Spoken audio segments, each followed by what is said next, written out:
Dude, so I played Champions Return to Arms, the sequel to the game I just played on this channel, and it actually released February 7th, 2005, almost exactly 1 year after the first game. It was developed by Snowblind Studios, whose most recent game was released in 2011, which was The Lord of the Rings War in the North. That was for PlayStation 3 and Xbox 360, so it's been a while since I've made anything. And sadly, the consensus is that this game was rushed. I mean, it was only 1 year, but you can look at some interviews and see that some of the people who made the game said they were pretty happy with it. Just seems like a lot of reused assets and characters, and really just a very basic mission structure type of game. It's a far cry from what they originally made with Champions. But here we are, playing a top-down ARPG, kind of like Diablo, just like the other Baldur's Gate Dark Alliance series, and Champions of Norrath itself. So let's tuck in, see what this game's all about. Also, as a side note, stay tuned at the end for a fun guess what game is next.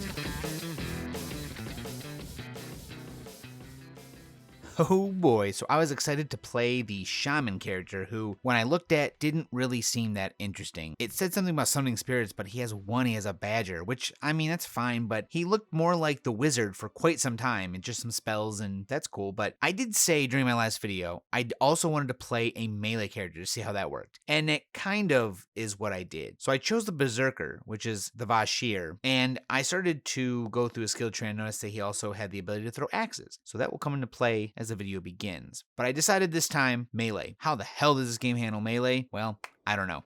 I went with the throwing axes. Also, just before we start actually going through the game, there are two pretty big major changes for this game from the first one. And that is, you'll be traveling around on this map that just lets you go to the next place. There isn't like a progression like the first Champions of Norrath had, where you just go to area, come back, and then eventually leave that area for the next area. But it flows, it makes sense. You are leaving on a ship, you get teleported by a portal. This is literally just a map and you select where you go. And the second major thing, you actually get to choose if you want to be good or evil. Do you want to revive the god that you killed in the first game, Inaruk, or do you want to stop him from being revived? It's pretty cool. I hear a lot of it's pretty shared though. I mean, if we understand this game may have been rushed or at least only had 1 year of development, it'll be a bit, not that interesting. So hopefully this shows you enough of the game on the evil side. Hey, that's right, I chose evil, to at least give you a good feel for the game, because there is a lot of game. So, in the background, we have the Vashir's skill tree, and you get to see some of his skills. The ones that I use are on the right side, which are only for the throwing axe. Seriously, I pretty much decide that's what I'm going to do once I start playing the game and see how it works. I'm going to focus on that guy. But he does have some really good melee, and I'm a little worried this guy is actually overpowered. Probably because he's a new character and they want you to use him, or just the development time? I don't know. He seems pretty good with the increase in damage. You can do it twice. There's two different spells that increase damage. You can increase your attack speed. You can increase your critical hit rate. So if your weapon has none, you can get some. You can also do this whirlwind type attack that's kind of like Diablo 2's Barbarian and his whirlwind attack. And I hope that it's good, but I don't know. I didn't try it, sorry. After effing around for a little bit, we see a familiar character from the first game, Fiona Vi, who tells you there's a war going on and we need your help, so level up and come help us right the fuck now. Then she also tells us that there's a shop to buy stuff, for a modest fee, of course. Like, what the hell? Am I not the champion? Can I just get stuff for free so I can win you this war? Behind her, we find a gateway which leads to the first mission, the Plane of War, which has some nice little lore written underneath it. But once you go there, it really doesn't feel like it matters because none of this comes into play and there's almost nothing to do here except for kill things. I mess around with fighting melee, which feels pretty much the same when I use my wizard, although I know he wasn't melee only. I did melee with him quite a bit. And then we come upon another character who's familiar, Natasla. But for some reason, she has switched sides from being good to bad. I don't think this is ever explained. And then she asks you to join the dark side. Seriously, she's like, what power do you reap for your own? And it's like, Jesus Christ. I mean, it makes sense. Being bad means you get to get power, and being good means you get to help people. I suppose you can have some power though, right? But then she calls her a pompous wench and is going on about how terrible she is, which I guess that's why she switched sides. Did she not think she had enough power? Was she a power hungry person and, she wasn't getting a promotion upper management? Anyway, we move on, I fight through the area, and I start to find that I like the throwing axes because I pick some up, and they're easy to use, they kill quick, they don't use mana. I mean, yeah, they're limited, but not too bad. I end up heading to the door on the left, which is the evil door, and then I decide, what if I go back to town? Will Fiona Vi have a problem with me being evil now? Nope, she ain't give shit. Through the next area, we finally get a quest objective, kind of randomly as we reach this area, which is called an arena, and there are 8 switches. We have to switch them on and we can go inside the arena. Honestly, this just kind of provides a little bit of padding because you have to go to each one of them, but there's a hallway that leads around to nothing, and you have to go around the other side and go around lots of little stairs and walkways fighting enemies to hit some switches. During this area though, I accidentally hit a combination of buttons that does something, and I don't know what I did. So I decide to consult the game manual. Inside I find there is an action called dodge. Give up ground. Holding R1 and then pressing L1 will make you dodge. And you go backwards, yes, but you can kind of control where you go as you do it. So I practice around a little bit, trying to get used to it. You can kind of block some hits as long as you're facing the person while you're backstepping, dodging, whatever it is. It does help you get away from attacks, and if you time it right, you can let someone get into their attack animation, jump back, and then throw an axe, which is my main strategy for the rest of the freaking game. So thank God I found... Wait a minute. Is this ability to dodge in Champions 1? What the fuck? I guess I'm going to be reading every single manual before I play the game from now on. That way I can point out interesting things in them. Well, shit. Inside the arena, there's the 4 horsemen of the apocalypse. They all shoot some different spells, some pestilence, disease, some fire, and one of them summons the skeleton. And then after you kill those 4, the Avatar of Fear, who's not anything like the last airbender who becomes an avatar. Here, it's pretty apparent that backstepping or dodging and throwing my axes is a viable strategy, so I get through this part pretty quick. After you beat a mission and gain the Shard of Inaruk from that area, you open up a subquest kind of to the left, or a side quest. I said subquest, that's weird. This one is called Bloodbath. Defeat the 4 horsemen with as few potions as possible. So you gotta use 4 potions or less, and you receive something called the Champions Medallion, which ends up just being a way to say, hey, I did this. You do get some skill points and some permanent points to your stats, as well as some multiplayer maps, because if you didn't know, there's multiplayer maps to play death matches on. Ooh, you can fight your friends. That's pretty cool. Anyway, these open up, and you have to complete this challenge. Usually it doesn't involve getting XP, sometimes items, but mostly it's just a challenge to get a free skill point, the stat points, and anything else it has to unlock. This one was kind of hard. Now, luckily I learned to backstep, so everything's okay, everyone, don't worry. But each of the 4 horsemen fights you separately. However, they do start on a horse, and that horse can kick your ass. So here I have to time really well when the horse ends up rearing up and coming down, doing a back dodge so that it can't run me over, because they do kill you pretty quickly if you don't. Plus, I mean, you're knocked on the ground, so you're not going to do any damage. And you have to fight all 4 of them in a row. Luckily, I only use like 1 potion, so skill point for me. After this, another side quest opens up right next to it. Now, this one does give me items. I don't think it gave me experience, but nothing really happened. I got to the end, I got some items, I left, that was it. There's no requirement, there's no special things that happen. I think these are just more for fun, for a small challenge, and honestly, they don't all feel like they're worth doing. So the next thing we do is head to the next mission, the Plane of Innovation, which is kind of cool because it contains gnomes and robots and things that you build, so, it makes sense, innovation. This area actually looks aesthetically pleasing because it makes sense. It's just full of junk that the gnomes have been working on, and there's a war going on, so there's a bunch of scrap everywhere. Robots are everywhere. Gnomes are placed about. It's pretty cool. And as you walk in, you meet one gnome who says a bunch of nonsense and then asks for a copper sprocket or a sprapper cocket. Hey, yeah, boy. I got a cocket for you. And then the next one actually asks you for a copper sprocket, which I thought, oh, if I find it, maybe I bring it back to the insane guy and something else happens. Well, we'll find out later. The enemies here are robots that have gone crazy? I don't know. But one of them smashes as he walks, and the other one fires as he walks. You do get smashed by him too, but not until you get up close. But what do these smashing robots remind me of? I'm gonna be doing this.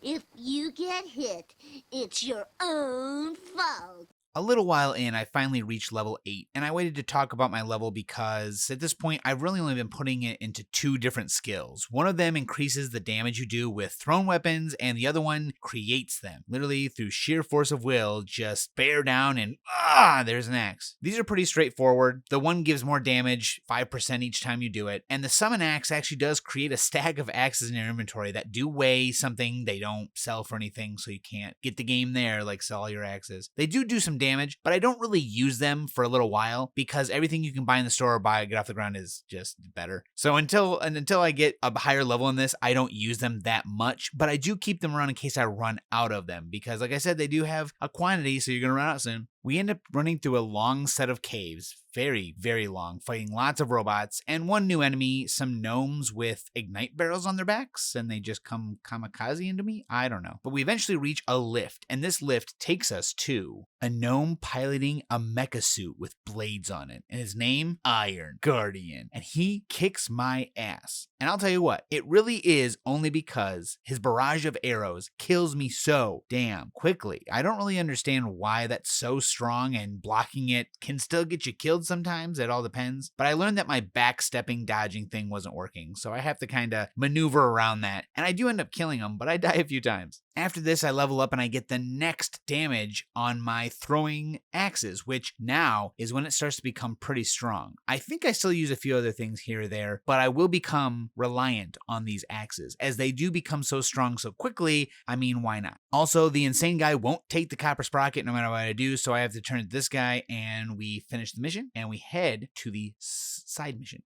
This mission isn't too bad, it only takes a couple times to figure out, but there are 8 clockworks heading to their steam chambers. You have to stop them before they get there. Each one takes a kind of weird path around the map to get to their steam chamber. And if you watch them, you'll see that some of them don't go right towards their steam chamber. They kind of wander about. So you kill those ones last. The ones you kill first are the ones that go directly to them, but you can't tell until you watch them a little bit and kind of remember where they are. Other than that, you just kill them to stop them. This unlocks the next little side mission, which is actually kind of cool because you don't really have to do much here. Instead, you are betting on 2 different enemies fighting each other, and you choose who you think is going to win. There are little seasons, and you can get some wrong and have to restart the season, or get enough right to continue on to the next little season. It's kind of cool. It's not always apparent. I mean, obviously they tell you the odds when you click on them, but sometimes enemies do weird things and their AI doesn't always work the way you want it to work. So you can pick something and you think, oh, this is a surefire win, and they lose because they got knocked over twice in a row and weren't able to defend themselves. And the enemy,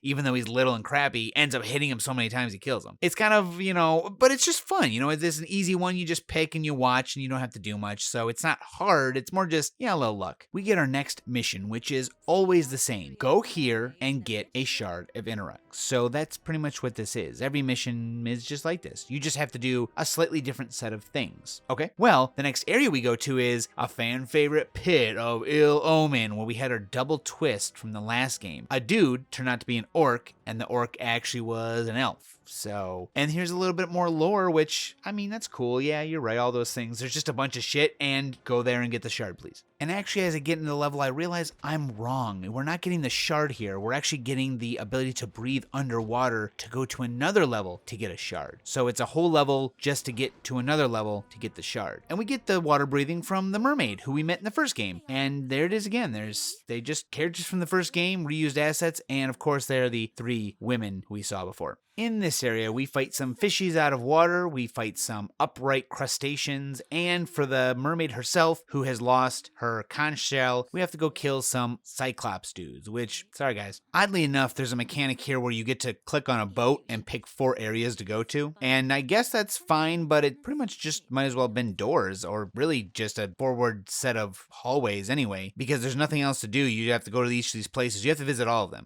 And let's just take a quick look at each of these 4 destinations. You've got the Island of Lost Hope, the Isle of Deep Regret. Ooh, those are. And then Gnome's Island. And then we have this rare gem, Solitary Island, which I assume is one island with a one-eyed dude. So that was just a little on the nose. But our throwing axes are thirsty. So we head to the Solitary Island and just chuck them at him until I busted his eye out. And then I ransack his little island. Honestly, most of the islands are pretty uneventful. The only one that has more to it is Gnome's Island, where you can help Babignern. Hey! Well, he doesn't really talk to you that much, but it's Babignern, and you help the Gnome Island by killing those upright crustacean dudes. And in some of the caves, suddenly the mermaid is just there now. She doesn't tell you she's moving, but that's where she is from now on. So once you get the conch shell, that's where you have to go. You don't go back to where you were, you go here now, which is weird, but sure. So I spend a lot of time, fight all three Cyclops dudes until I get the right one, and then help the gnome village and give her the conch shell. Ooh, check out this ring that some random enemy dropped. Pretty nice. Before we leave this area, though, I just have to mention the loading screen picture with the poor gnomes in their village being massacred by these big monsters. Look at the blood and the one laying down there, and then on the far left side, there's two of them just talking. I don't understand what this picture is supposed to be. It's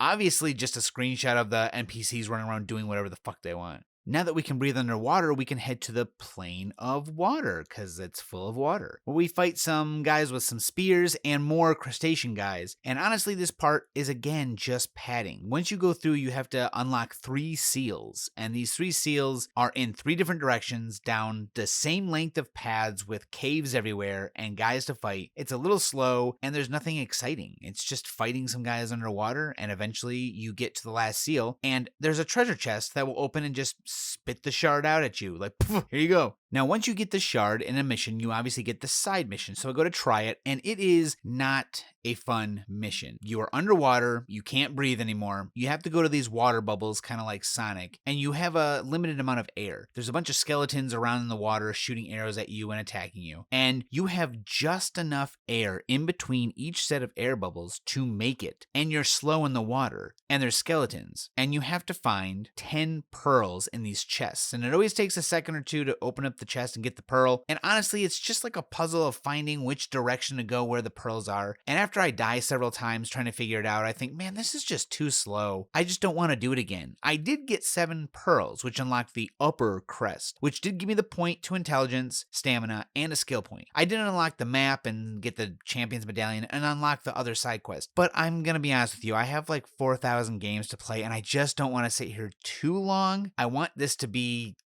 move forward. Around this time before the next mission, I hit level 14, and I have enough points to put into the summon axe for it to be the strongest thing I can carry now for throwing axes, so I'm now relying on them completely. And I did try 2 points in the fire axe, but for some reason it felt kind of weak, unless it was against someone who actually was weak to fire, but it just uses mana and wastes time, and the axe doesn't fly very fast, so I'm like, you know what, I'm just going to focus on my points and do the increased damage skill. Our next mission for another shard takes us into the Plane of Torment, which is the last area in the first game. And here you're on rocks suspended in the air with some bridges. Your main enemy is to fight the Lickers from the very first one, who have the tongues who come out, who have a really cool death animation, to be honest with you. I didn't mention it last time, but it's pretty cool. You do fight some ogre type enemies sometimes that will try and hug you to death, which that's so nice of them. We finally meet up with another familiar character from the first game, Gol Nazine, which, I mean, how many guys are they going to reuse? But this is the guy who had you get the 7 curiosities and break the curse, which he does mention how it screwed him over, and not to let an adventurer come help you get rid of the shard. Don't do it, because it screwed him over. But in this one cutscene, you can see my character to his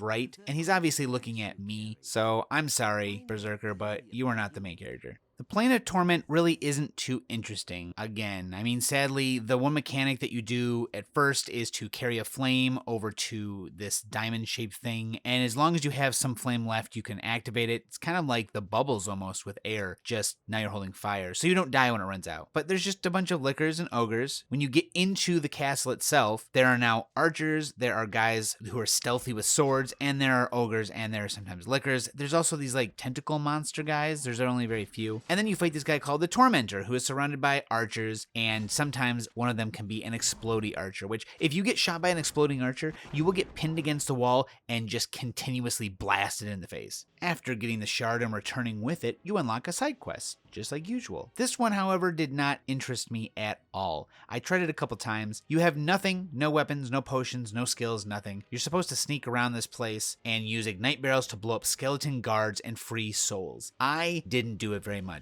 I don't really like super stealthy stuff like this in games that don't have good stealth mechanics, and also I have nothing. I just didn't feel like trying to figure out the little puzzle. These aren't the most interesting to me, so I'm sorry, but I just couldn't do it. The next mission is the Plane of Disease. Icky. And so you go in and you have a couple enemies to fight. You have these roaming monster birthers, which they birth these tiny little flying monsters. They only take one hit to kill, but they gang up on you. You fight goblins, you fight some mage type people, and eventually you get to a spot where you're walking in what looks like just snot and pus, and you have to find 8 pillars to activate. While I'm here, I hit level 17, which allows me to put another point into Summon Axe, and now it is even stronger, man. I even put the other 2 points I have, because I have 3 now, into just extra damage for the throwing axe. I am looking at some other skills that I'll end up getting later, as I find out you cannot level a skill past level 20, at least right now. It does look like you might be able to, maybe, but I really doubt it. I think it's just put your points into every skill once you get high enough level to do so. But I do get some base skills like dodge in the future so that I at least have a chance to use them. While searching for the portals to activate, we come across a dungeon with some spiders, and this is where we meet our first kind of, they know that you can do these kind of things like back dodge and throw weapons at you, spiders. That's a long name, I'm sorry, but these spiders are specifically made to F you in the face. Seriously, this thing will not leave me alone. Dragnid, suck it. You have to fight a couple of these guys, and they are hard because they attack so frequently, aggressively, and they can hit you from so far away. They can jump. Screw these guys. I'm sure a melee build would have been a little better because melee and range now have some separate enemy attacks, which is cool. That's great. But this one really, they know what they're doing. They know they're screwing you over. And once you fight them and get what you need for him, all the portals, he just gives you the shard. He knows the spiders are shit, so you don't fight a boss here. After that, you take the shard back, and our next side quest is literally Pac-Man. You squish frogs, however, so very vegan of them. So you whirl around and you squish the frogs, and you're followed by these kobolds, which, yeah, sure, they're kobolds. And honestly, I do it a little bit, and again, I don't want to.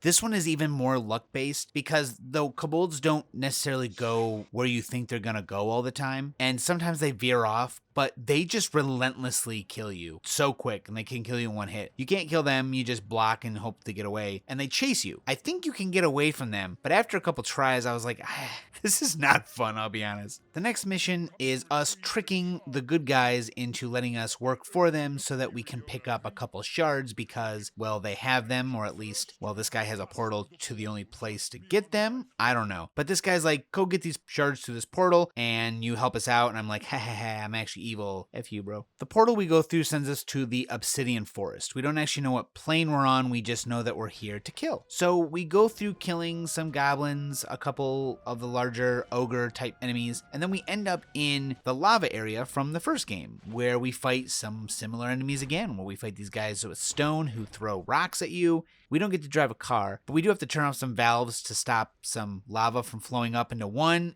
go down it, and we actually get to fight a boss. The boss is a dragon, finally, and he's on a big, huge pile of gold that he's clearly hoarded for himself, you greedy bastard. Anyway, he's really not too bad. It takes me a couple tries to get it, and once I do, I axe him in the face. Afterwards, we realize we're in the Plane of Fire, and we do have another mission that we can do because we got the shard, and I'll be honest with you, I never tried it. It says escort, and I just don't. I don't have the heart for it. If I have a choice, I'm going to say no, because I guarantee you, I'm going to be doing escort quests in the future, in how many games, I don't even know, that will break me, and I don't want to be broken yet, so please. We return back to the good NPC to give him the shard, and he lets us go through the portal again to a unknown plane called the Wilderness, but it does look kind of stormy. So we fight some monsters here that are appropriate for the area. We've got big furred beasts, and we've got some like clay golem dudes that might be made of snow, and at this point I've gotten pretty good at using my throwing axe, dodging, and figuring out what to do, but I'm also just powerful. Also, I'm level 19.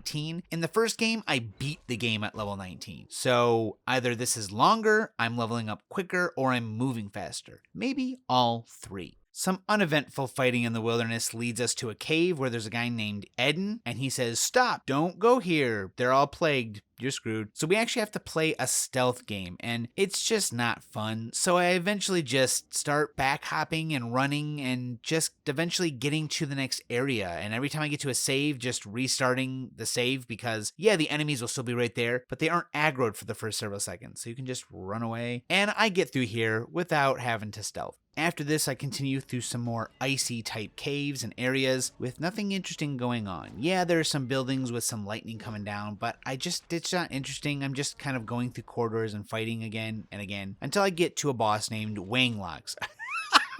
Wanglocks. I'm pretty sure that's Wanglocks.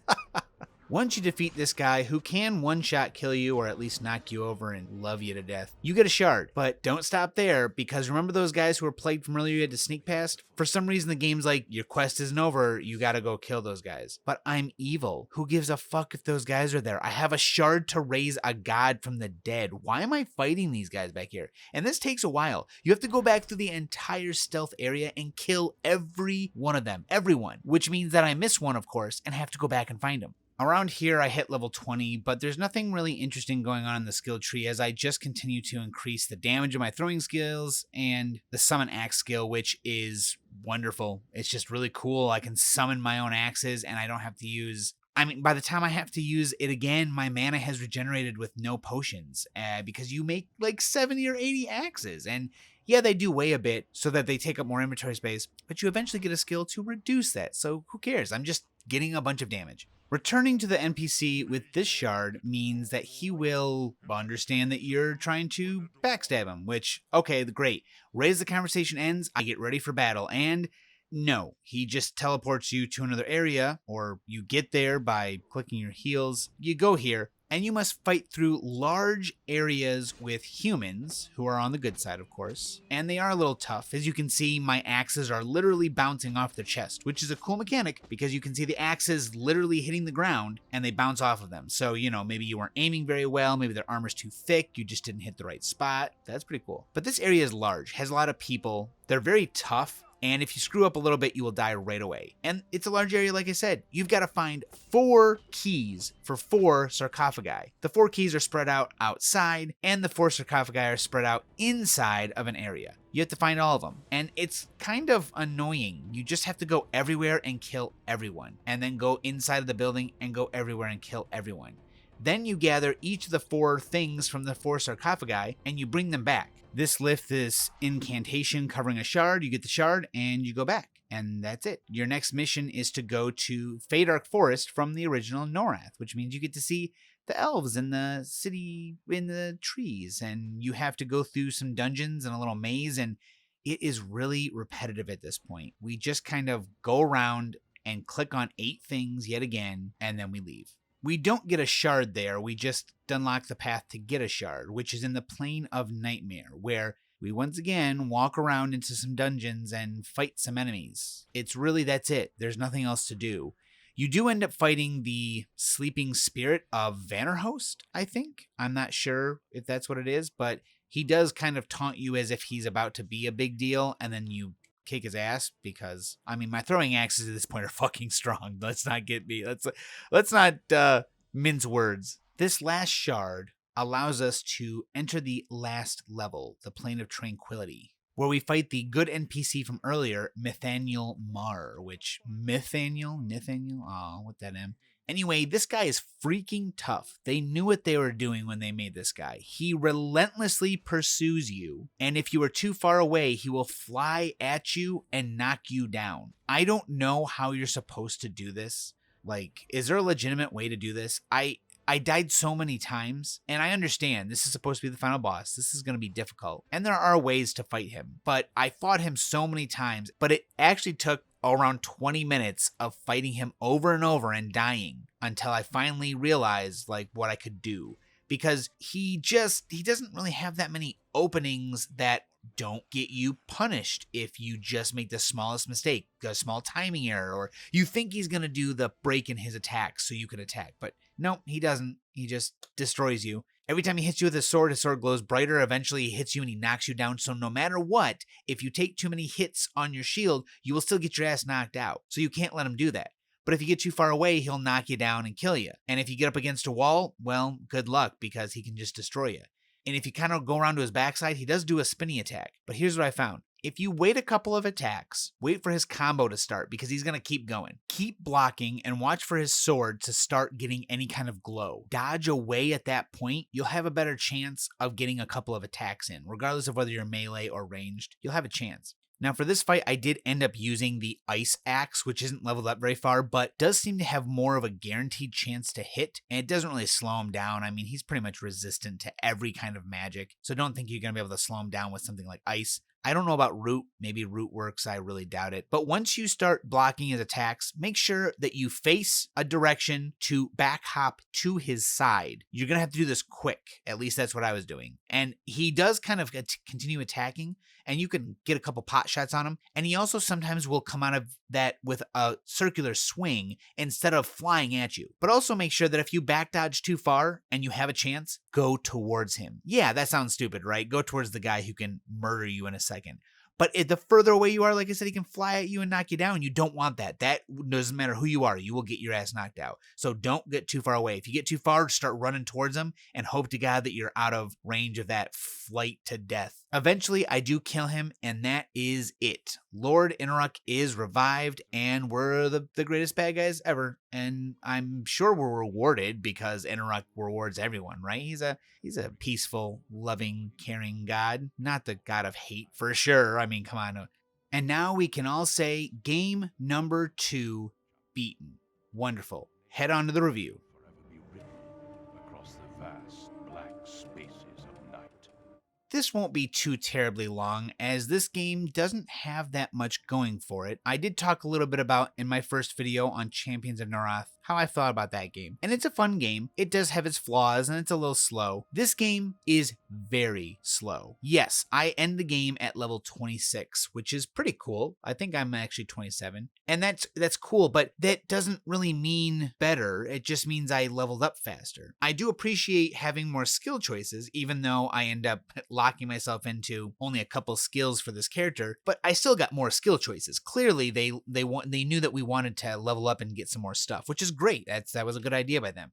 However, the sheer length of the game, even with how fast I was moving, because to be honest, my character was really strong, it just took too long. It was around every corner, there's just another find me 3 of these and then go to 3 of these, or activate 8 portals, do this 8 times, do this 3 or 4 times, and it was just walking down hallways. Your goal was to just go there and get a shard. You aren't going between people and performing specific quests and stuff. It's just go here and complete the area. That's it. That's all you have to do, and then you'll come back to me and I'll give you a new area to do. That isn't necessarily bad because, I mean, that's how games go, right? This is really essentially what it is. You just do the same thing over and over kind of thing.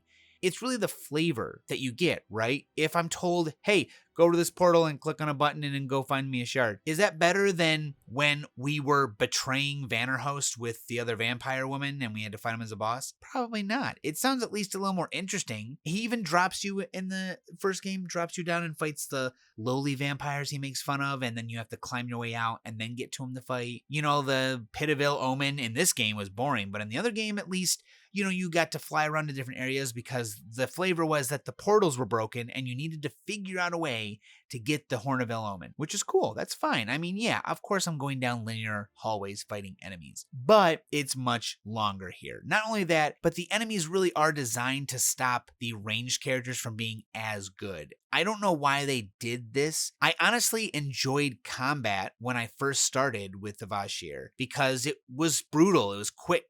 I killed enemies with these throwing axes. There was like no mana involved. Even though I had to summon axes, it wasn't used during combat, so I was never having to spam the potions. In fact, my health potions didn't even go down that much. I barely had to buy anything at the store. So yeah, the combat was fun. It just was a slog. I ended up realizing I was not having fun about, 11 hours in, and I was like, dude, I'm moving pretty fucking fast. I don't know how much faster I can move. I'm just chucking axes and running. I'm skipping barrels and chests everywhere because at this point, I just want to be done. Now, I know I won't do that with every game, but in a situation like this, it's very clear that I enjoyed some aspects, just like I enjoyed some aspects of the first one, but I was in much more of a rush to get this one done once I realized there was nothing new to see. And yeah, the side quests and the extra side quests on top of that are cool, but they are fleeting. They don't last very long. Once you do them once, they're done, and they're not usually that long. Generally, they're just hard.